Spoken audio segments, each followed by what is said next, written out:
This meeting is being recorded.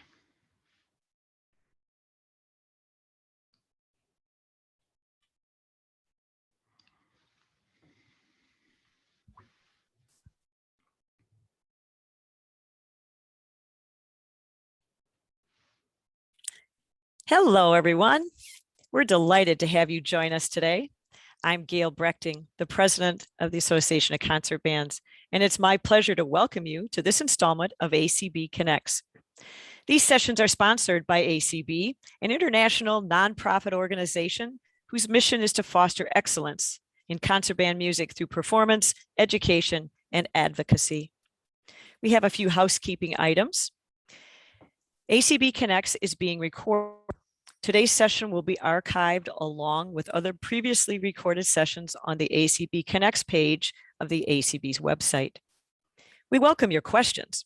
If you have any questions or comments for our guest, please submit them in the chat, addressed to everyone, and as many as time allows will be answered.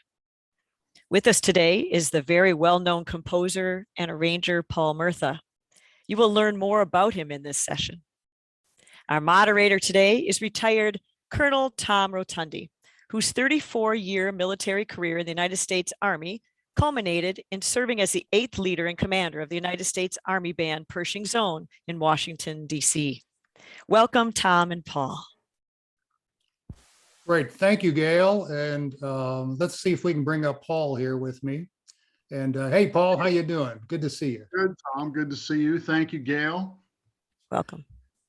And I just want to let everybody know that this is such a great session because, you know, many times we thumb through catalogs. We see Paul's name in the Hal Leonard catalog. You know, if you go online, you see it all the time. You know, how many times do we actually get to touch and feel and talk to an arranger and a composer? So today's going to be one of those days. And Paul, what I'd like to do is kind of start out, maybe give a little bit of your background, you know, how you started into music, you know, what age, and then we'll work our way through some other arranging and composition issues later on. So if you can just kind of start with that. Sure. I think when I was 5, I wanted to play piano. So my mom got a job as a waitress and made some money and bought a used piano and got somebody to tune it. It showed up at the house. She scheduled a teacher for Saturday morning at 9 o'clock. And about 8:55, I was upstairs hiding under the bed. I didn't want to play piano. Yeah, the next day the piano was gone. So, I mean, it was gone. That was done. So, you know, I'm originally from Johnstown, Pennsylvania, which is about 75 miles east of Pittsburgh. Back, that would have been 1970-ish, they start showing you the band and orchestra instruments. And yeah. I think orchestra was fourth grade. I came home and told my mother I wanted to play the violin. She said, no, we had a bad experience with the piano. I'm not getting you a violin. The next year they showed us band instruments and I fell in love with the trumpet and came home and said, I want to play trumpet. And she acquiesced and said, okay, I'll go get you a trumpet. And so, yeah, I started playing trumpet in 5th grade. Had a bunch of really good teachers in the schools. Didn't really take any private lessons. So probably about 7th grade, I think I took about 6 months worth of private lessons. Turns out I had some kind of natural ability for it and was able to play. So I had a lot of great experiences growing up in Johnstown. They had a great concert band tradition. They had 2 local community bands. One was called the Reed Band that I think was founded in the 1860s or 1870s. And then they had the Johnstown Civic Band. And if your band director gave you a recommendation, you could join one of those bands as an apprentice. So you played the first season, which was in the summer, Wednesday night park concerts, and you played all the literature, you know, show up in a white shirt, black pants. There's the old guy in the back there with his pants up around his navel and he's playing the bass drum and the cymbal. And you did that for one season, and then it was affiliated with the Musicians Union. So if you did it for one season, then next season you came back and you got your union card and you were in the Musicians Union. So then it was a trust fund job.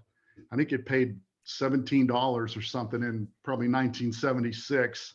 But, you know, it was a lot of fun, and pretty much every band director, retired and active, and a bunch of college students and a sprinkling of high school kids played in these groups. And it was great. It was a great experience. So you And then played being- in high school. You played there in high school then, right?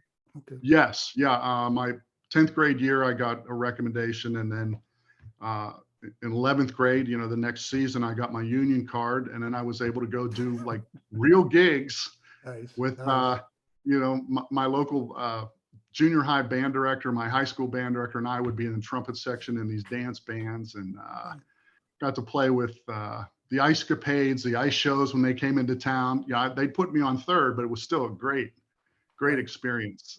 So I got to play a lot of gigs and get a lot of great experience back home. And all the band directors were great. Not just my teachers at my high school, but it was really a really strong music community. You know, you would go to county band, district band, regional band, and they would work with all the kids. So when we showed up, we were really prepared. So what So, you're yeah, so what you're kind of telling us is that your love of music kind of started with community bands a lot. Well, yeah, I mean, that's not a plant. Right. Yeah, that's right. Yeah. But yeah, I mean, my high school band was so small. I went to a VOTEC school because I thought I wanted to be an architect, and they had a architecture program. They did also have a band and a football team. It was a unique Right. situation. But the two best musicians in my little hometown taught at this VOTEC school. Benny Orlando was the band director, and he was the first call trumpet guy. He was a good lead player, could play jazz, could read anything. The choral director there, he was a great jazz player. He got me started playing jazz. He actually got me my first arranging lesson, drove me there and paid for it. Wow. Studied theory with him for 3 years, and jazz improv with him for 3 years. So it was great. Those two guys were great. Dick Napolitan was we called him Nappy. He was the choral director, and Benny Orlando was the band director. And those guys are great. So then, I know you're a great player. I've heard you play. Okay, so a lot of that you're telling me was You're like too natural. kind. A lot of that was natural talent. I mean, because you said you hadn't had any really formal lessons in high school.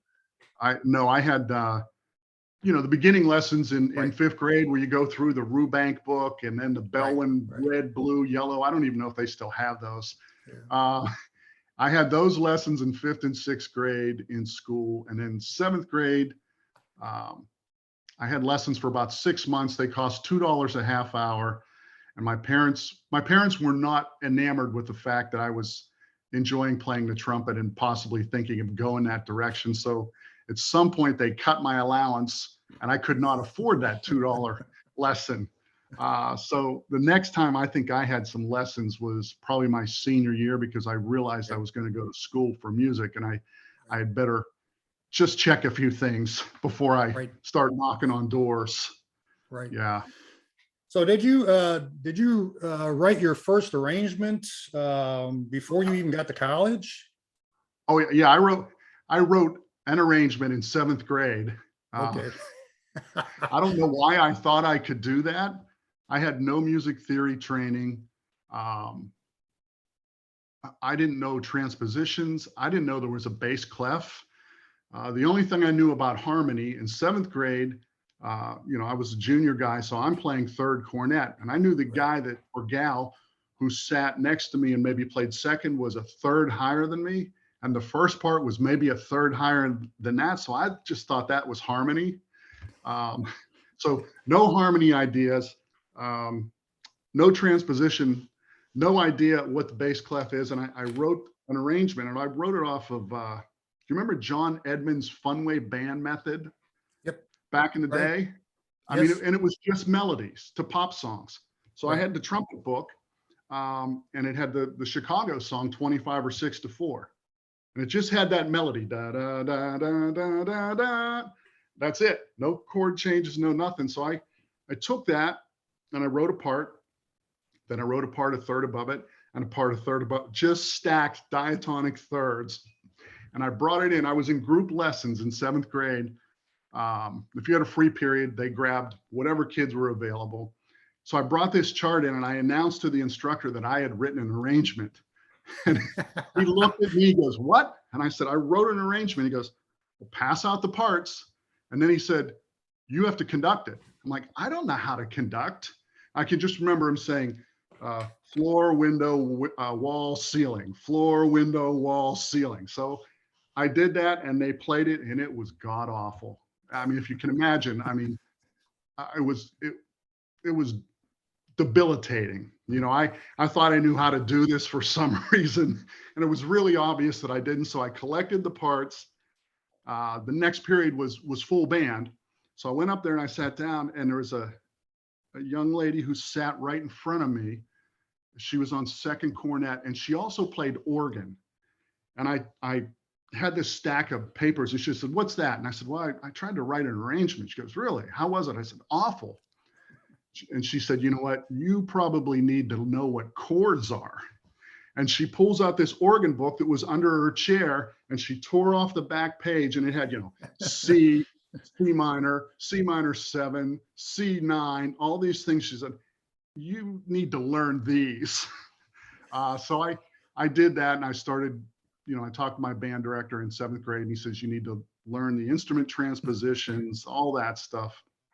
So 7th, 8th, 9th grade, I would just try writing things for just trumpets, like groups of trumpets, 3 parts, just to try to get that together. Right. That first one was really bad. So who was the person that again who paid for your arranging lessons? Dick Napolitan, Okay, Mr. Napolitan. Yeah, he great musician. I showed up at the band room, you know, like all band geeks do at lunchtime. Hey, I'm going to practice my horn. I'm going to eat my lunch here and practice. And he was given a theory class, and I'm in 9th grade at this point, and I didn't sign up for theory. You know, your guidance counselor gives you your schedule.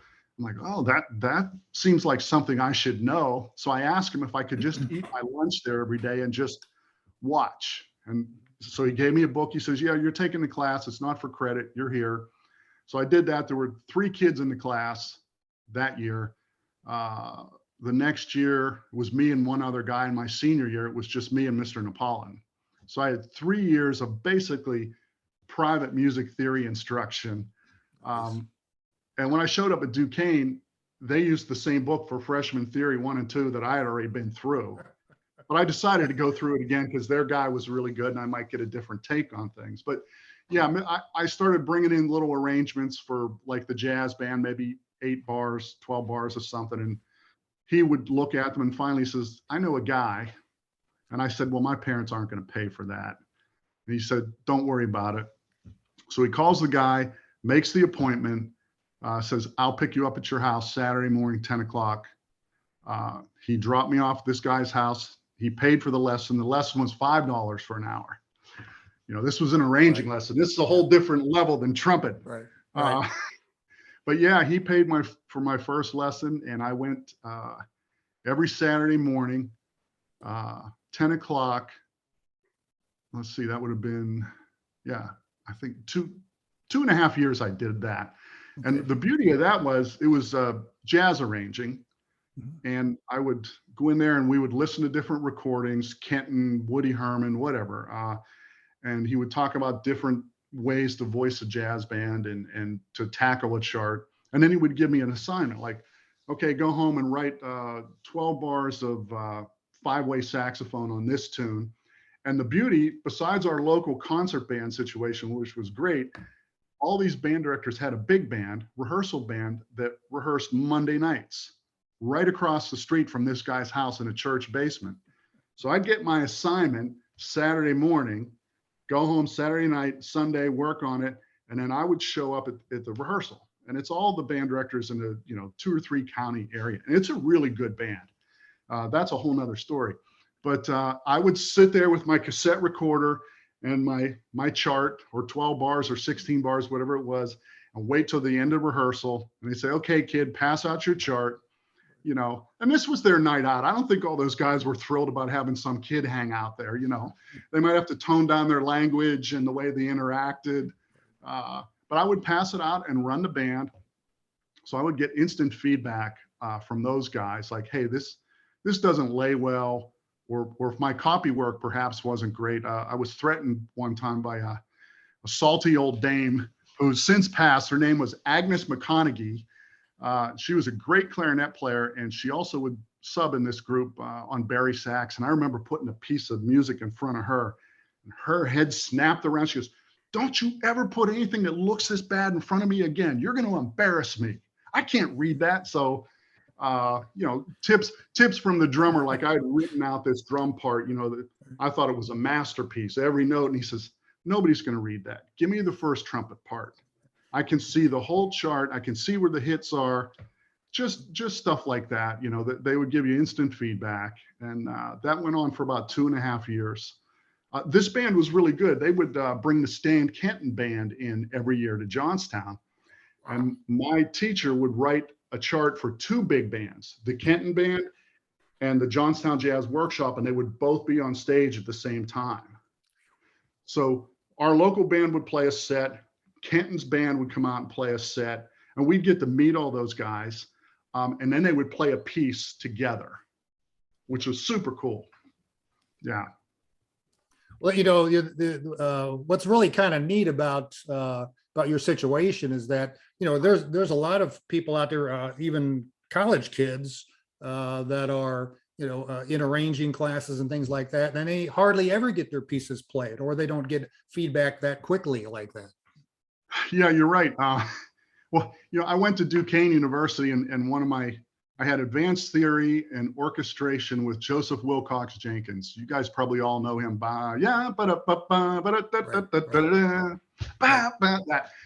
That was this guy, and he taught orchestration, and he was a real character.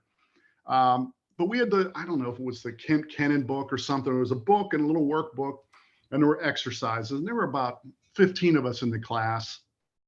And the first 2 or 3 weeks went by, and we would just do this is before finale, this is late 70s, early 80s. And you write the stuff out in the book, and he'd look at it and grade it.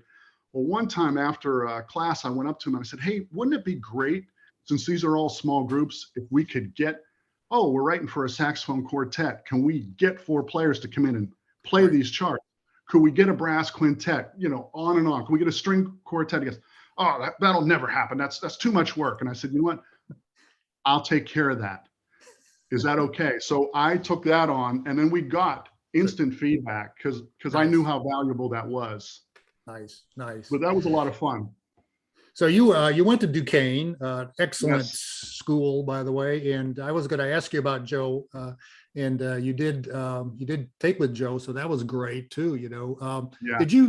Did you go to Duquesne as a composer arranging major, No, or did you go as a trumpet major? Well, I went as a trumpet major, and Duquesne was not my first choice. I had in my mind that I wanted to be Doc Severinsen, and I thought I was pretty hot stuff. But I had an accident at the end of high school, like basically the last 2 weeks of high school, and my range dropped an octave. My wisdom teeth were coming in. Everything was changing. I couldn't play a G above the staff like 2 weeks before high school ends, and I'm used to doing gigs like 5 nights a week. Ice Show comes in, I get to play that, all these stuff, all kind of gigs. And I could just play. It was, I don't know how, but it just worked. All of a sudden I couldn't. So my plan was to go to Berkeley or University of North Texas or University of Miami or Towson, someplace that was a big band jazz, that kind of stuff. I liked to write, but I wanted to be a trumpet player. And all of a sudden I couldn't. So I had made it to my senior year, PMEA All-State Band, and I sat next to a guy. He beat me. We were on first trumpet. We're both trumpet players. We were not cornet players, so neither of us auditioned for cornet. So we both end up on first trumpet, and he's a student of Eddie Shiner's down in Pittsburgh. His name's Ralph Guzzi, well-known trumpet player in Pittsburgh, great jazz player, could play all that Clark, all that stuff, just great, And he had heard me play, and I called him and said, Ralph, I can't play, and it's 2 weeks before the end of school. And he says, well, let me call Mr. Shiner and see if he'll give you an audition, because the Shiners had a really good reputation Right. for rehabilitating brass players, fixing them up. So he got me an appointment with Mr. Shiner, and my parents, of course, would not drive me to Pittsburgh because they didn't want me to go to school for music. That's a whole nother story. So I show up and I go down. It's a Saturday morning. A drummer friend of mine in Johnstown drives me down to Pittsburgh, and knock on Mr. Shiner's door, blah, blah, blah. I go in. He says, okay. And I think at this point, he's probably about 70 years old. I go in there and he looks a little bit like Boris Karloff. Forgive me, Mr. Shiner, but that was my first impression. And he says, let's hear what you can do, and I pulled up this etude and I was struggling. I mean, I maybe got in 8 bars, and he just waved me off. He goes, okay. He said, Ralph said you could play. You had an accident. He says you can play jazz. I said, well, I do okay at that. He had a piano in his office, and he said, well, what do you want to play? I can't remember what tune it was. I called a tune. He's a trumpet instructor. He sat down at the piano, gave me an intro, gave me a nod and said, come in, So I played the tune. I played a chorus or two, and then came back and played the head out. And he stopped. He says, okay, I think we can do something with you. He said, I'm going to put you with Patsy Oliver, who was Eddie Shiner's first student, and he was the first called trumpet player in Pittsburgh for years. Great, just big band trumpet player, great big sound. And he had been through a similar thing. And he says, between Patsy and I, we'll get you fixed up.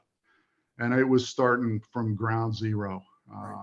Embouchure change, work done on the teeth. But I mean, they got me back to where, I could make a living playing trumpet. So it was great. Those guys were great.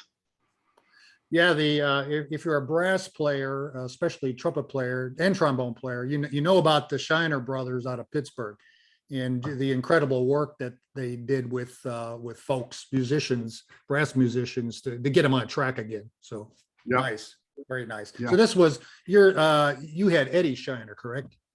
Yeah. Well, I mean, I auditioned for Eddie, and Eddie put me with Patsy. Gotcha. So Okay. yeah. Okay. Yeah.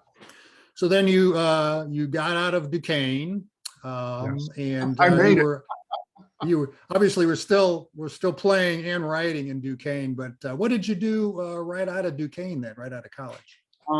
I played gigs on trumpet. I had a private studio of 40 students a week, all brass instruments, and I was writing for a lot of the bigger marching band programs in Western Pennsylvania. Norwin High School, which was a perennial favorite at the NBA Grand Nationals up there in Indianapolis. A bunch of the really good bands, Kiski up in Pittsburgh, and between those 3 things, you could piece it together. Right. There were at that time there weren't any teaching jobs, and I really wanted to be a player. The economy was kind of down, and people were hanging on to those teaching jobs. So I did a couple of people take a sabbatical or something, and I would fill in or come in and do their jazz band or be the high brass instructor for marching. But, whatever a young musician does when they get out of school and they're trying to piece together a living, but I did enjoy. So how many years did you do that before you found out about that great position at West Point? I think, well, let's see, I graduated in 83 and I joined the Army in 90. So Okay. I did that for 7 years. Good. And it was great fun. I ended up working with a band called Billy Price and the Keystone Rhythm Band, which was a really good R&B horn band out of Pittsburgh. And that started out being like a 5 and 6 night a week thing. And my wife and I decided that, we wanted to have a family, and all of a sudden we were going to have a family. And I'm like, I can't be traipsing around the countryside if I'm going to be a dad. And that's when a good friend of mine who's again, no longer with us, he handed me the Musicians Union paper and said, hey, they're looking for a guy who writes music at West Point. I didn't know what the West Point band was, and I said, well, yeah, I got to find something steady where I can be stable. So I put together a packet, sent it in, and to my surprise, they invited me up to audition. So this is early 1990. I think my audition might have been in February. This is probably January, and they said, "Yeah, we'd like to come. We're going to fly you up to White Plains, New York. Somebody will pick you up." That was Dick DiFiore. Picked me up at the airport. I had hair back then. It was long. I cut it. I took out the earring. I put a suit on, and I went in for the audition at West Point. And it was a pretty cool audition. I mean, it wasn't that stressful to me then, but when I look back on it now, I'm like, geez, man, they put you through the ringer. I got there. They gave me a tour, and like I said, I had no idea what the West Point Band was. You know, I'm more of a jazz commercial guy, and I didn't know about the great history of that band and, you know, just how good it was. And I thought it was, you know, West Point, oh, it must be cadets. So this is some kind of college band. So the sergeant major of the band starts taking me around the campus. Then he takes me over to the band hall, and the band is rehearsing upstairs. And I go in and I'm like, man, this band is really good. And I started looking around, and I leaned over to him. And I said, these guys look too old to be cadets. And he just started laughing. He goes, no, these aren't cadets. These are professional musicians. Eastman, Juilliard, you know, Duquesne, wherever, University of North Texas. I said, I had no idea. So I listened to the concert band, which was great. I went in the next room, listened to the Jazz Knights, which was a big band. They're not a unit there anymore. They've downsized that. But they gave me the tour, and then they handed me a stack of West Point centric music, just lead sheets, like the alma mater, brave old army, you know. And they said, okay, go back to your hotel tonight. We want you to write us a 1-minute concert band opener that has to transition to a timpani roll. And it's got to be in this key. And then we want you to give us a big ending. And under the timpani roll, they're going to do an announce. So I went home with my stack of West Point stuff, and I had brought a little keyboard with me and a little sequencer. This is before Finale. I mean, Finale may have been out, but this is pre-computer, you know, it's early 1990, and it wasn't really that prevalent. So I had, you know, pencil and paper and keyboard, got a 6-pack of Heineken, a large pepperoni pizza, and went back to the Thayer Hotel and stayed up. And they had a group of guys and gals who were going to copy the parts. It's only a minute long, so it's, you know, it's not that long. So I had to be done at 6 o'clock in the morning. They picked me up. We went to the band hall, and I supervised them copying the parts. And the band was on the stage at Eisenhower Hall, which is a great hall. So I go in there, and they let me conduct it, and it went very well. And I stepped off the podium, and they're tapping their feet. And again, I'm a jazz commercial guy, and I'm thinking, I don't know what the heck this means. Right. So I lean over to the sergeant major, goes, they like it. I said, okay. So then they gave me another stack of stuff and said, okay, go back tonight, write a marching band fanfare, and we're going to go up to Mikey Stadium, and we're going to play that tomorrow morning on the field. So the same deal. I think I still had a couple of Heinekens left from the night before, so I was okay. But same deal, did that. They liked it. And the next night they said, give us 32 bars of a jazz band chart and come in and run the Jazz Nights. So I was there 3 days, wrote 3 things. They offered me the job, and I said, can I get the job as a civilian? And they just laughed. You know, because I'm 30 years old or close to 30 years old while I'm taking this audition. I'm thinking, oh, yeah, I can get this job as a civilian. And they're like, no, you have to go through basic training. So I went through basic training. I turned 30 years old in basic training. Yeah. And then came up to the band, and it was great. I mean, you know, my educational background, I have a bachelor's of science in music education with a minor in jazz studies. I tell people I got my master's in arranging at the West Point Band and my doctorate at the Army Band and the School of Hard Knocks. That's you know? right. That's right. That's right. Yeah. You have a great 26-year career, Army career, you know, and first 6 years were at West Point, you know, and I had the honor of being there with you part of that time. Yeah, and that was great. But you were able to, you arranged, I mean, you did arranging for everything, concert band, Yes. the Jazz Nights, the small groups, you know, that they had there, marching band. I mean, you did shows, you did marching band shows. So. Yeah. Yep, we did shows. I even wrote for the Glee Club. Yeah, that's right. Yeah. So it was, I mean, it was a great experience. I mean, I was there 6 years and I wrote 500 arrangements. Now they're not all big, long concert Right, band things, right, but right, when you right, tally them all up, whether it's the Hellcats, Glee Club, it was a little bit over 500 in 6 years. So it was right. totally immersed. So explain to everybody what the Hellcats are, because that's a different entity in itself. It is. They're known as the field music up there, and it's when I was there, it was just bugles and rudimental drums. Right. And since then, originally they had piccolos or fifes, and I think they've added those back. But these ladies and gentlemen, these soldier musicians, their job was to wake the cadets up at 0 dark 30 every morning with trumpets and drums, bugles and drums. Hey, wake up, sunshine.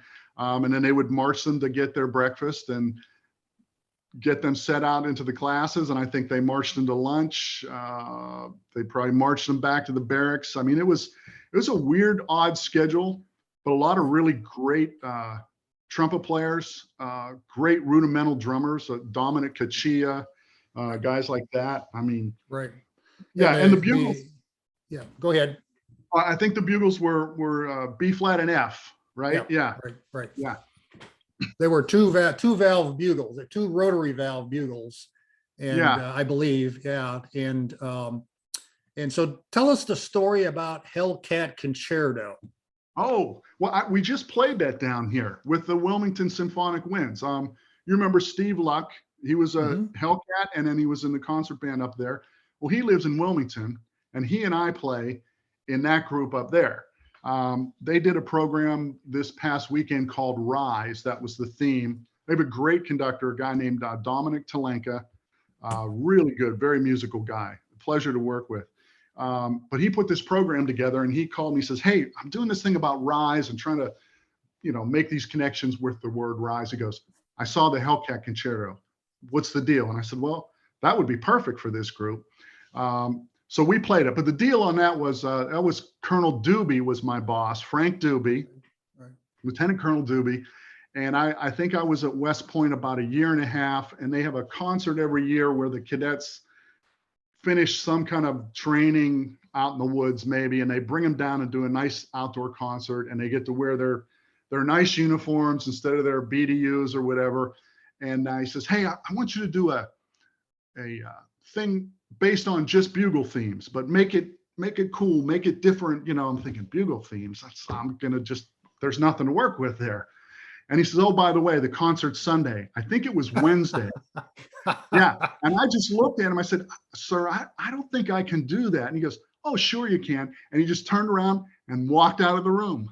So I had to go in, and I'm scrambling. I'm going down to the Hellcats to see what all the bugle calls are, because that's all I can use as thematic material. And it's going to feature one guy on bugle. And I've got a whole concert band to work with, and it was a great band. So I went through and came up with some different ideas of, hey, I can do this as a march. I can do this as a kind of Latin thing. I can do this as kind of a ballad. I can do this one as kind of like a drunken, slow, dirty swing. And then I can do this one as a straight ahead, we'll end it with a higher, faster, louder thing. So I pieced that together, and they got a lot of use out of it. I mean, Bob Smither, who it was written for, he's out in Branson, and he uses it out there. Right. We've used it down here, and actually they're going to program it. I play in another community band down here, the North Myrtle Beach Community Band, and they're going to program it, I think, in May. So, I mean, I wrote it, I don't know, 1992. That's a long time ago. Right. So yeah, to let everybody know is that, Frank Doobie told you on Wednesday, okay, Yeah. the concert was on Sunday. You are But correct. They had to rehearse it sometime. Okay. Saturday. So you had to have everything, everything written out, and the parts had to be copied by Saturday. Okay. Yes. So you could rehearse it and change anything you wanted to change or whatever, So Yeah. boy, that's a tight timeline. I had more hair back then. Maybe that's why I'm missing some. Well, that's always a great story, man. I tell you. Oh, well, that is a thing, working with the military bands. You have to, a lot of times there's a quick turnaround. Right. Hey, the general wants this tomorrow.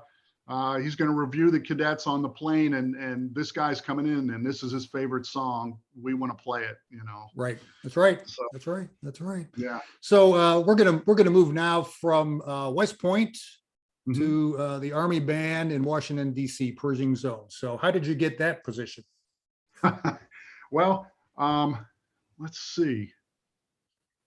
I think I saw it again in the musicians paper, and I had a job at West Point, and I loved the job. I was writing, but I was working a lot. I maybe came in a little too hard charging. In fact, one of the guys up there said, "Hey, Sarge, you need to slow down." You remember Joe Giordano? Yeah. Slow Joe? And he was a lifer, and he was just, and I didn't listen. And I think maybe I had burnt myself out a little bit. Just, 500 charts in 6 years. That's a Right. lot.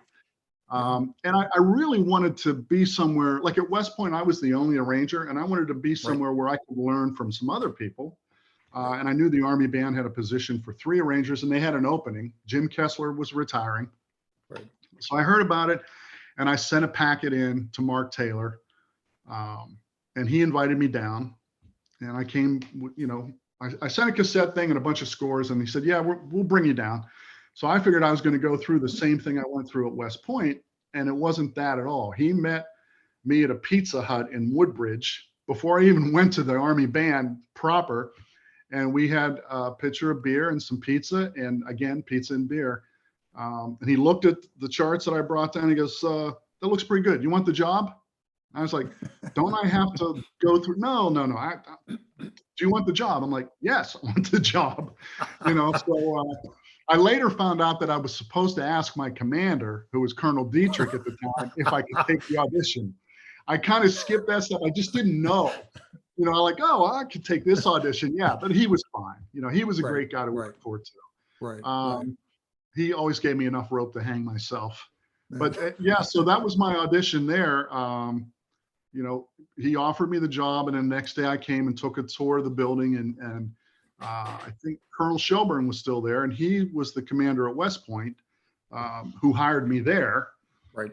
So he knew me and knew my work, and he said, "Yeah, that's great." And I walk into the library, and I see a girl who I went to college with, Kim Newland, and I walk, and I didn't know she worked. He said, "Hey, I know you. Hey, So it was, and she ended up being my boss. She was our group leader, great person to work for. But yeah, the Army Band was great because, it was just huge. And we had strings, we had harp, you had an accordion. You had to write for an accordion. So I went and studied off a guy who knew how to do that. And, but I got a chance to write for strings and got some really valuable experience there because there were no strings at West Point. Right. But the Army Band had enough strings that we could do something. Harp, and as I mentioned before, the great thing about that instant feedback. Again, I write something for the harp player and go back. Okay, did I do anything stupid? Should I do it? Help me out here. Teach me. Same thing with the string players. They were all very gracious. And they had a great ceremonial band, wonderful brass quintet, men's chorus, rock band. Just anything you can imagine. And you had to write for all of that, so, and the cool thing about being there also was when I first showed up, Mark Taylor was the chief arranger and James Jose was working there. So, they would give me instant feedback, or I could bounce ideas off them. Hey, did you ever run into this problem? Instead of having to just do it and find out it doesn't work, you could save yourself a little agony. You bring something into a band of professional musicians, 60 or 70 players, and it doesn't work, you're wasting some people's time. So try to avoid that when you can. That's right. That's right. So you spent 20 years at the Army Band and retired as a sergeant major. You were the chief arranger at the Army Band when you retired there. And so on the outside here, because I know you work for Hal Leonard, and you do some commissions. So people want to know what inspires you to do a composition or an arrangement. Well, I will always tell people first, I'm an arranger. I compose under duress, or if somebody waves a commission check at me. The greatest quote I ever heard, and Tom, I think you were there, Morton Gold made this quote, something along the lines of, unlike some of my more esteemed colleagues who claim divine intervention, I find a commission check and a deadline work just fine. Right. So I'm from Western Pennsylvania. I always take a real blue collar attitude toward all this stuff. You know, I would prefer to take somebody else's melody and mess around with it. But there are times when people will call me and say, hey, will you write a piece for like right before the pandemic, I had written a piece for the North Myrtle Beach Community Band. I was playing in the group and they said, hey, our 25th anniversary is coming up. Would you consider a commission? And I said, sure. And when I do these things, I try to tie them in somehow to the history or the geography or some type of event that hopefully will give me some kind of inspiration to write it. I can't just sit there and say, oh, pling, pling, pling, pling, pling, pling. Oh, let me mess around with these notes. I guess I'm more of a programmatic, when I compose, I go along those lines and try to, paint a picture or tell some kind of story, Yeah. So I was going to ask you, kind of like, and you're kind of already getting into it. It's like, what's your process? When you finally decide you're going to, or somebody asks you to either do a commission or you decide to arrange something, what is that process? How do you decide on the key? When you're looking at the piece of music, I know you and I have talked many times about make sure there's enough rests for people. Think about endurance, and all that kind of stuff. So, what is your process as an arranger and a composer? Well, for me, there are two different processes. If I'm starting an arrangement, I usually have some kind of conditions the person hiring me has given me. Like it could be, hey, we want a grade. Let's say it comes from Hal Leonard, and they say, hey, we want a grade 3 concert band piece on this song, or I just finished one grade 3 for the music of Encanto. So it's grade 3 and there are certain limitations, register range wise, key wise, rhythm wise. So you've got some confines to work within. A lot of times if it's a single that's not generated from within Hal Leonard, the client will say, I need a 3.5 minute. There's a time limit. So those things are great to have. If you have a grade level and a time limit and it's an arrangement, I mean, you've got something to go by, rather than just flailing in the darkness like they want me to write something and the client says, oh, write whatever you want. That's the worst thing in the world because you have choice anxiety. You're like, what am I going to do? I don't know what I'm going to do.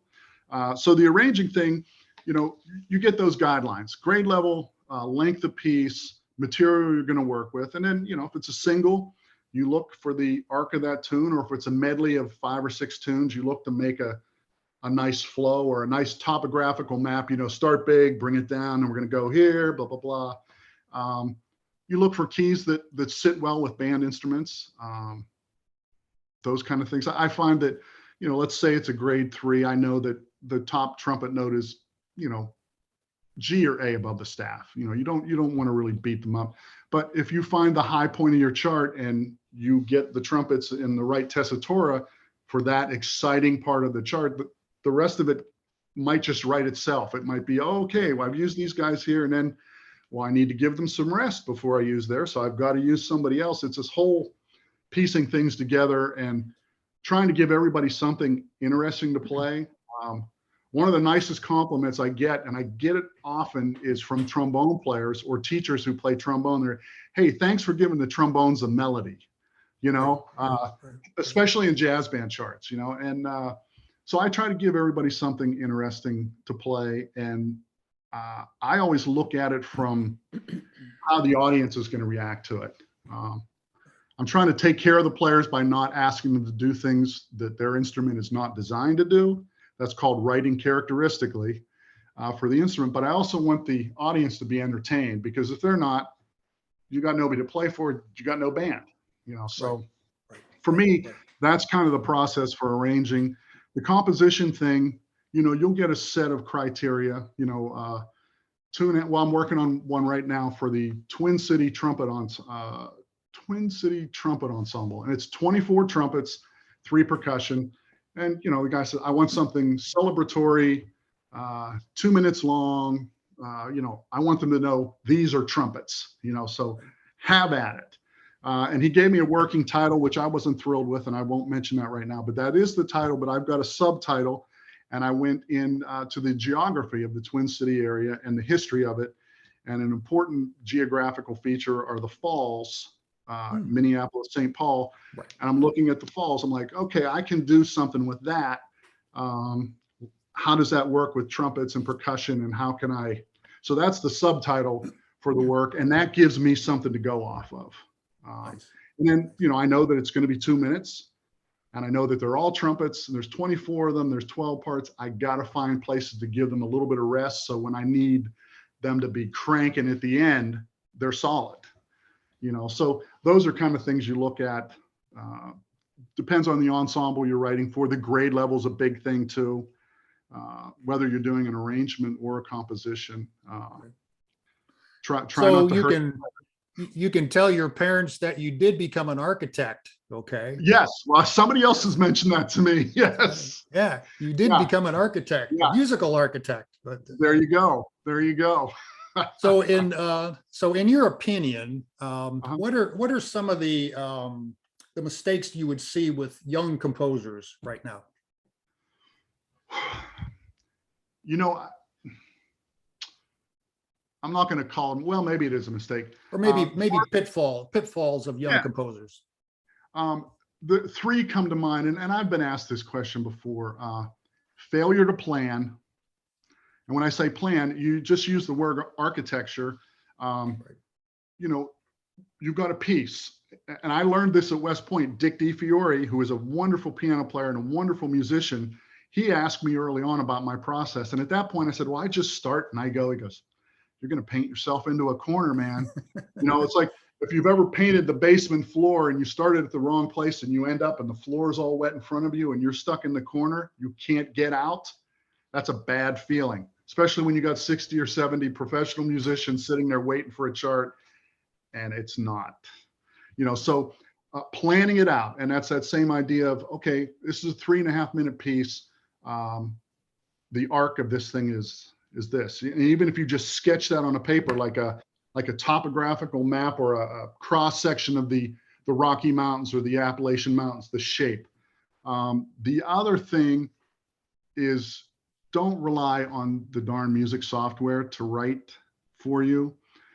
So many times you hear a young writer bring in a piece and it sounds great on their computer, but you set that down in front of a real band and the trumpet players are looking at you like, hey, I'm coming for you after rehearsal. I'm going to hunt you down.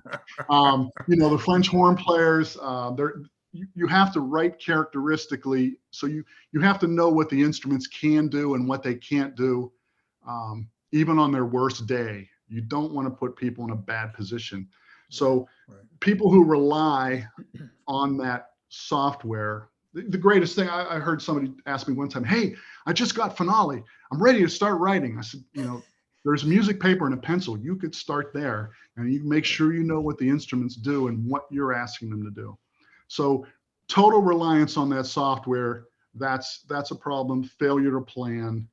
And then the physical endurance of each of the instruments. I mean, you're a trumpet player, Tom. You know what that piece of metal feels like. You know, if you get 4 bars off, you're ready to go again. But you know, keep me there for 64 bars. I mean, come on.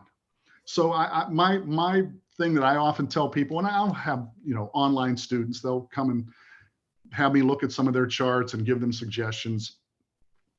The smaller the mouthpiece, the more rest. You know, woodwinds, as a brass player, I'm like, yeah, okay, sorry, but you guys are gonna have to play longer. You know, yeah, I know you're getting tired here, but it's not the same.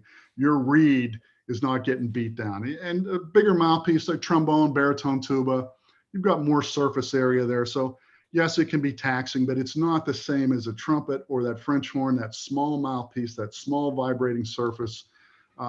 Just that little bit of rest is so important. So those 3 things: planning, don't rely on the software, and knowing how to write characteristically for the instruments. Those are three things that people miss. And if they take care of those three things, they're going to be okay. In my opinion, anyway. Paul, let's talk about score and parts. Because you were very kind to me at the end of my career, and then you blew up some things for me in finale, like time signatures, things like that. But parts, score and parts are so important. And what was really kind of cool about everything that you did was your score and parts were impeccable. I mean, if you could find a mistake, it was a rare day, man. Let me tell you, you made sure everything was correct before it got in front of the musicians. So tell us what are the important things about scores and parts? Well, scores for me, this is the big no-no for me. And I will tell young writers the same thing. Let's say you're lucky enough to get an 11 by 17 tabloid size score. Please don't do piccolo, flute 1 and 2, oboe 1 and 2, clarinet 1, 2, 3, trumpet 1, 2, 3. All these lines, if you put all that, everybody on a single line, that makes your life easier when you go to do the parts. That makes the conductor's life hell, because those lines are so small that he or she can't see. They can see, okay, we'll put big time signatures there. You can see you're in 3/4, 2/4. Somebody has a question, you're like, I don't know, I can't read it. And I see it all the time. Right. So what I tell people to do is, put the second and third clarinet on the score only, one line. Second and third trumpet, one line. French horn 1 and 2, French horn 3 and 4, one line. I mean, these are common practices you'll see in publishing, but with the advent of self-publishing, sometimes that quality control aspect goes out the window. Trombone 1 and 2, put them on one staff, put the third trombone, because a lot of times they're independent. Do it that way. That way, when the conductor has the score, the staves are big enough that he or she can actually read them. Right. As far as the parts go, don't make the parts too small. I mean, realize that the players are going to be sitting a certain distance away. You play in a professional orchestra, the parts are that larger size paper. A lot of the band stuff, again, the advent of self-publishing, it's 8.5 by 11. So you need to make those staves the right size so that player can read it. The other thing that's super important is page turns. You've got a long chart that's 3 or 4 pages long, and you're a flute player and you're using both hands, you better figure out where those page turns are, and it takes a little bit of time, but man, your first read will go much better if the conductor can read the score and the players aren't scuffling, trying to get the pages turned, and all of a sudden half the band drops out because you did a poor job of planning. Those two things are the main things that I do, just to make sure that first read, because that first read, you're on the hot seat. You've just brought the chart in, and there's again 60 or 70 players, and they're looking at you. Okay, guy, what do you got? What do you got for us? And the easier you can make it for them, the better that first read is going to go. And every writer, no matter what they tell you, they hate that first read, because you've written this chart, you've spent time with it in your head. It's perfect. It's everything you want it to be. And then there's the first read. Like, oh, that didn't work so well. Or note to self, don't do that again. But yeah, whatever you can do to make the first read good. And those are both really good practices. Nice. Yeah. I'd like to touch just a little bit before we move on to your setup, because I've got some photos here to share with everybody on your setup. Can you talk to us a little bit about copyright? I mean, obviously, when you write for Hal Leonard, they probably have a blanket copyright thing with a whole bunch of folks. But when you want to do things yourself, what's the process that you have to take for copyrights? Yeah, well, you're right about Hal Leonard. They have their setup, and they've got agreements with the copyright holders that they're going to be the print music publisher for X, Y, and Z for X number of years. If, let's say, Tom, you contacted me and said, hey, Paul, I want you to do a chart on Lion King. Okay, I would go to Trisona, the music licensing, and everybody doesn't love Trisona, and I get it. But it's the right thing to do, is to get the permissions, and you go in and you get the permission and they come back and they say, well, that's going to cost you, oh, your ensemble, 75 people. That's going to be $400. And you're like, yikes. And then I have to go to you and say, Tom, I can do it. Trisona wants $400. And then this is my fee. I don't get any of that $400. That goes to the publishing company, the copyrights holder. So that's the deal. And if I'm writing an original piece, then if I think I can get it published with Hal Leonard, then I will give them that option, and they'll either say yes, or sometimes they'll pass. I say, you know what, we're full up on that this year, or that's not really what we're looking for. Then I'll self-publish it, and I do my own copyright thing that way. So yeah, it's gotten a lot cleaner over the last couple of years. And the new things that are out there are Arrange Me, which is a service which I think is run by Sheet Music Direct, which I think is owned by Hal Leonard. You can go in there and they take care of all that business for you. And you can write your own arrangement and post it up there as long as it doesn't conflict with something that they already have available. Okay. So it's gotten a lot easier that way to be compliant. Nice. The days of the wild, wild west are over. Yes, they are, aren't they? So what I'm going to do is I'm going to pull up some photos of your setup that you use at your house there. And let me share my screen. And so there we are. And this is your studio. You're probably sitting in there right now somehow too. I am here. I'm right here. So what I'm going to do is, and here's also a list of everything that you use too. Yep. Let me see. Yep. And that's the computer hardware is new. I just switched to the new computer. And actually that setup has changed a little bit since you and I talked. But that's basically it. If you look at that setup on the right side, I have what I call my writing desk, which I found. I don't know where I found it, but it tilts and I can angle it up, and I have a little controller there. So if I'm doing a transcription, I can have the speakers going or headphones and be scribbling it down with a pencil and paper first, my initial ideas. And I did notice that pencil and paper there. So yeah, that's an important tool. And then, the other stuff, I use two different screens. I keep one portrait so I can look at the score as I go. And then I have one in scroll view so I can see how things are traveling in that direction. But a recent addition, if you look in the lower left, is this thing called a Stream Deck. I'm sorry, I'm looking at it like I'm going to show it to you. It's a little programmable thing where you instead of going up to the Finale menu and clicking this and dragging this and doing this, you can kind of program these things and give yourself some hotkeys, which will speed up your workflow. Repetitive tasks that take you away from the creative aspect of things. All right. Yeah. And I've gotten away from using any sound modules. I used to have racks and racks of gear. I'm just using sounds now out of the box that are in Finale, or maybe I'll get a couple sound libraries, but not a whole lot of messing around there. If I have to make a nice sounding demo, you'll see at the bottom if you write and you don't know about this program, you should get it, Note Performer. It's great for making realistic mock-ups without having to do a ton of super detail work in a sequencer. It really works well with Finale and Sibelius. Yeah, we can keep talking a little bit about some of this stuff. I'm gonna leave this slide up just a little longer, so if people want to maybe take a screenshot. This will be available since we're recording this session. This will be available. People can go back and look at this if they wish. So even Finale, tell us a little bit about Finale, because Finale's on Finale 27 now, maybe. Yes. Are things back compatible on Finale? Yes.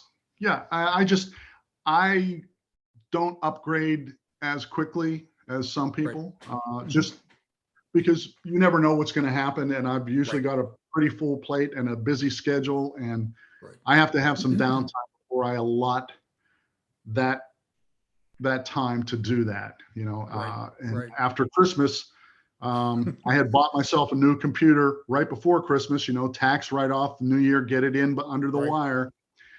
It arrived here December 23rd. I don't think I'd put it up until close to the end of January. I had a break then, and I said, okay, I'm going to tear down the old system and put the new one up. And, that comes with some trial and error, and that eats up some time. So, Right. So let's talk about the most important item in your setup here, right there. Yeah. So that chair, you got to have a chair in there, right? Yeah. So I call that the thinking chair. right. Yeah, What a lot of people don't understand, well, maybe they do, is that arranging, composing is like writing. It's an art form, and it doesn't happen 9 to 5. Okay, so yeah, and you can sit here in front of the keyboard and the screen and just look at that blank screen and noodle around and come up with nothing, or you can go sit in the chair and think about it, or maybe you go on a bike ride or you go walk on the beach and you're thinking about something else, and then the problem comes to you in some kind of oblique manner, right, out of the left or right side of nowhere, and you've got the solution to your current musical problem. I find the chair works as well, so, when I lived in Virginia, I had not that chair, but a different thinking chair that one of my neighbors bought. So when I go visit them, I can go sit in the thinking chair. But yeah, that's just sitting in front of this box is not going to make it happen. Just like the notation software is not going to make it happen. You can scribble some ideas down on paper. You can go sit in the chair and look at them and say, yeah, that's good, or nah, that's not too good. Let me think of something else. Yeah. Well, I remember lots of times at the Army Band when I know you were up at like 2, 3 in the morning writing, okay, because that's when the ideas were flowing, and of course you didn't want to go to sleep, because you would lose all those ideas, so you have, when the iron is hot, you got to go with it, man, so yeah.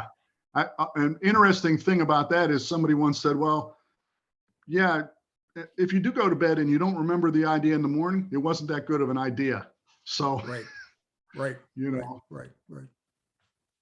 So let's do this, Paul. Let's talk about a few of some of your selections that you have written. And let me screen share again here. Let's start with Heroic Fanfare. Okay. Wow. I wrote that one when I was at the Army Band in DC, right after 9/11.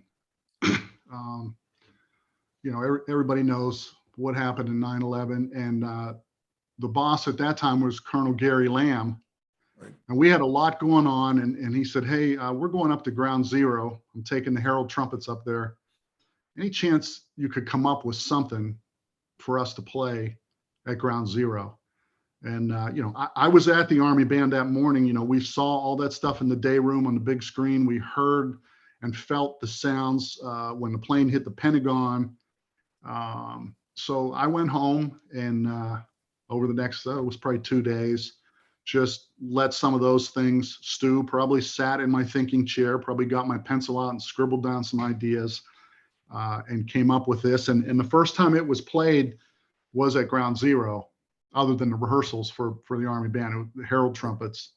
And that piece has gotten a lot of play. I mean, it's been used in a lot of commercials. Some of them, if I had had any say about it, I would not have, that was not the intent.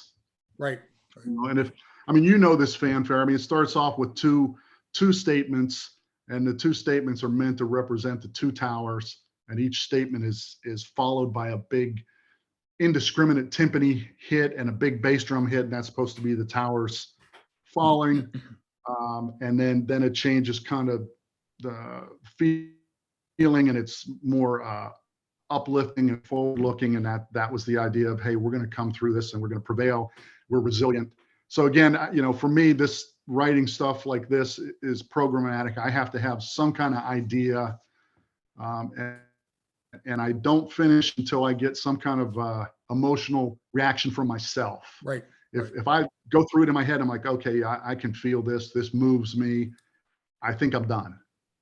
Okay. So that was that piece, and it was written to honor all the first responders that rushed into those buildings to help people and lost their lives. So yeah. Right. And I'm going to share probably one more here, and this Okay. is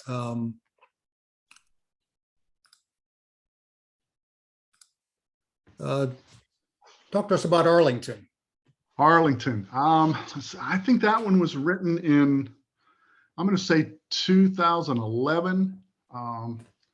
Was written for the Fay West Honors Band, which is up in Pennsylvania. A buddy of mine was involved in that from college. Fayette County and Westmoreland County, they take all the best kids in those two counties.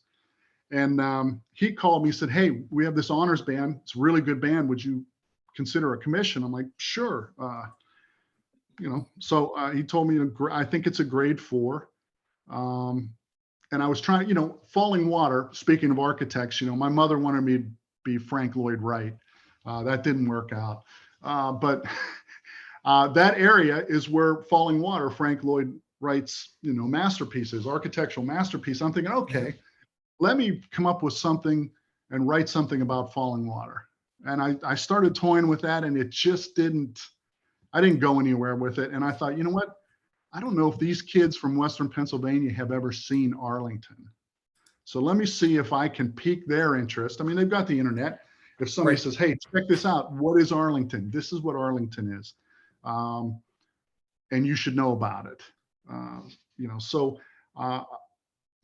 My daily commute to the Army Band from Stafford, Virginia, I live 45 miles south of DC, fought that traffic when I had to come in. I would get dropped off at the Pentagon, and oftentimes I would walk up through the cemetery to our building, the U.S. Army Band building at Fort Myer.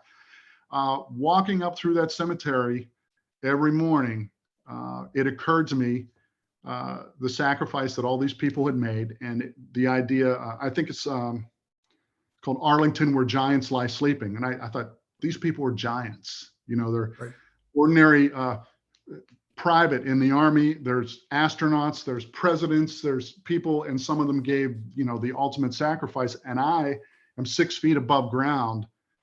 And, these people have made it possible for me to be here. And I'm walking through this every day. Probably the first 5 years I was at the Army Band, I walked up through that every morning. And that's a real attitude adjuster. If you think you're having a bad day, you walk through there, you're like, okay. But that piece, again, is programmatic. It starts off with this big French horn and trumpet thing. And if you've ever been to Arlington, the main gate, it's huge and it's imposing. It's breathtaking. I used a lot of offstage trumpets. So when you're walking through the cemetery, you would hear different ceremonies, and you would hear buglers playing taps. That kind of idea. There's it uses a couple of themes. America the Beautiful, kind of a down, soft treatment, and it, once in a while you'd run across a family who was paying respects to, their loved one, and they're at the tombstone. Maybe they're lying flowers there. Maybe there's a young child, and there's a section in there that kind of depicts that. And one of the things you hear a lot in Arlington is one of the top service bands, whether it's the Air Force ceremonial, Army ceremonial, Marine, going through playing God of Our Fathers, in a funeral procession. And the piece toward the end gets to that kind of thing. And then it goes back out the same way. It goes out soft, kind of introspective. So that was a piece that they commissioned. And I said, you know what, I need to let them know what Arlington's about, and here are my impressions of it, a walk through it. Right. So that's basically it in a nutshell. And we're gonna share one last selection of yours. And since you play in this band, you play in the band, the community I band do. that commissioned this. Yes. So tell us a little bit about the land at Shakora. Yeah, I got to conduct the premiere last weekend, 2 years after it was supposed to happen because of COVID. We were ready to go March of 2020. Concert was scheduled, and boom, we all know everything shut down. Right. Again, they commissioned me, and I'm like, okay, I need to find something to write about. I'm not just going to write about C and F and B flat and A and how they play well together, whatever. So I started doing some research online about the early settlers and, how the Spaniards came here thinking they were going to, have the same riches that they found in South America and how they kind of hoodwinked the king and queen over there into funding it because they sold them a bill of goods that wasn't really there. How they treated the native people that lived here. There's a whole story, and as you go through this thing, I start off with this 4-note motif and low clarinets and vibes, and then suspended cymbal, and it's supposed to depict just the ocean waves. Then the low instruments come in like, like the deep sea, and that's supposed to be, the ocean, and all of a sudden the Spaniard ship, there's a different theme that comes in, and it's the Spaniards were like probing the coast, trying to find a place, a river, somewhere to go up and get inland and find these riches. So the different themes like that. Then in the middle of it, I go into a section where I'm trying to depict the natural beauty of, North and South Carolina, this whole, basically between Wilmington and Charleston. They came in here and they were searching for things. And then there's a little bit of treachery. The Spaniards tricked some of the natives onto their ship, and they took off and captured them and sold them off as slaves. So there's a whole story there. And I went through it and tried to, in 5.5 minutes, tell that story musically. And I was lucky enough, Hal Leonard decided to publish it. And it works well for the band, and it was fun to conduct, and they enjoyed it. So, yeah.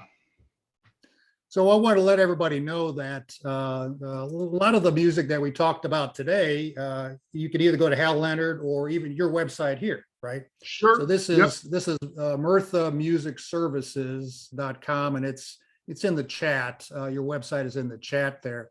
But Okay. you don't only do that. I mean, you are involved in other things here too. You do guest conducting things. You do clinics. Audio consulting, music production. I mean, you've got a whole gamut of things here you do on the music side. Yeah, and those are all things I enjoy doing. Some of them are a lot of work. I did a clinic last weekend, sandwiched in between 2 concerts where one of them I was doing a premiere, and one I was conducting the Hellcat Concerto. I had the North Carolina Eastern District Middle School Honors Band, their top band. And I had 90 kids Friday and Saturday. That's a lot of work. You've done those things, I'm sure. Right. But it's real rewarding, and I love to do those. So I do those kind of things. The thing there that said score reading, I work with some symphony orchestras. If you're a symphony orchestra or a community band and you're going to put on a big outdoor concert and you're going to use sound reinforcement, right, you're going to spend a lot of money, and you're not going to be able to afford to have those people come in and sit with your band, and they don't know what a bassoon is or an oboe. Mostly they're rock and roll guys because that's who uses sound reinforcement. So what I end up doing is I get together with the conductor. They give me the scores, I mark them up, and then I go to one rehearsal with the band and see how they set up and what the band really sounds like. And then I meet with the audio guy before the concert, as they're setting up, and describe to him how we're going to work together. Usually it goes something like, hey, I'm not here to do your job. I'm just here to help you do your job better. And so we're doing the show, and I'll be, okay, oboe solo, 3, 2, 1. Okay. Hey, the French horns are a little hot. Turn those down. I need more solo trumpet, and because I've spent the time with the scores, he has not.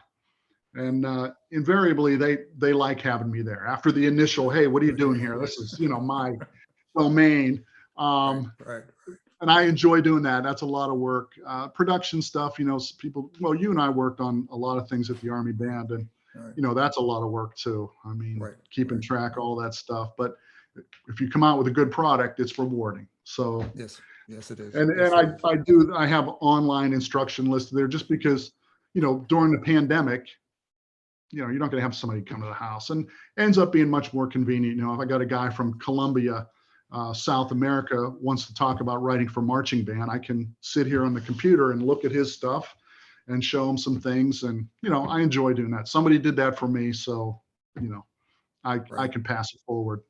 Yeah. Hey, Paul, we're running out of time here. So what I want to do is I've got a couple of questions that I want to ask you from some of our attendees. And one is, what advice can you give to a new composer trying to break into the business? The publishing business is changing. I mean, Gail, you talked about knowing Paul Lavender. He and I have had that conversation. I would say, honestly, probably go towards self-publishing. I think eventually it's all going to be that. There'll be a small number of people who can write for the lower levels, and that's hard. I mean, if you want to write for the educational market, you really need to know how to write for those young players. And, you know, if you want to be a writer and you have these aspirations of writing for professional groups or symphony orchestras, you know, that's not the direction you want to go in. You know, I would say you need to figure out where you want to end up. Do you want to be a writer in a military band? Do you want to write for symphony orchestra? Do you want to be a composer? Do you want to be an arranger? It's easier to feed your family as an arranger than it is a composer, unless you hit the lottery and you end up being John Williams or somebody of that ilk. Right. But you know, the advice I would say is learn your craft, learn what the instruments do, get your stuff played, you know, however you can, by hook or by crook, and figure out where you want to end up, and then try to meet people and talk to them. And you know, I have people ask me that all the time. Hey, what do you do? Right. Because the publishers don't accept stuff that's unsolicited. You know, you have to get to know somebody, they know your work, and then somebody says, hey, we're looking for somebody. Do you know? I'm like, oh yeah, that guy, he's pretty good. He's got potential, maybe. So that's it's tough. I know. Right.